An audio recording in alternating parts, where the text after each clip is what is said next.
Bin Laden and his family were found on the second and third floor of the building.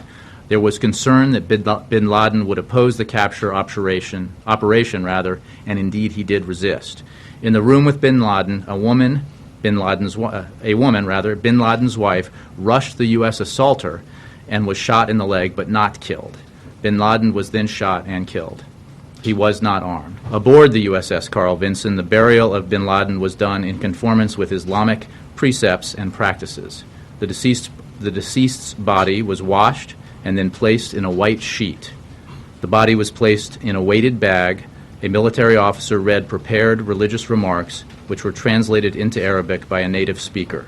After the words were complete, the body was placed on a prepared flat board, tipped up, and the deceased body eased into the sea.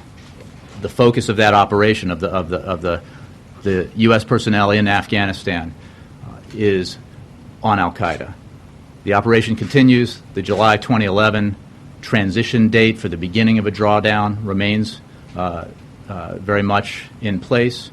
The pace of that drawdown will be determined by conditions on the ground. Well, I'll be candid that there are sensitivities here in terms of the appropriateness of releasing photographs of Osama Bin Laden and in the aftermath of this firefight, and we're making an evaluation about the need to do that. It's fair to say that it's a gruesome photograph. That could be inflammatory. That's the sensitivity you're... It is certainly possible that and this is an issue that we are taking into consideration, is that it could be inflammatory. We are working very hard on that relationship, and it is an important and complicated relationship that has been tested in many ways over the years, and even this year.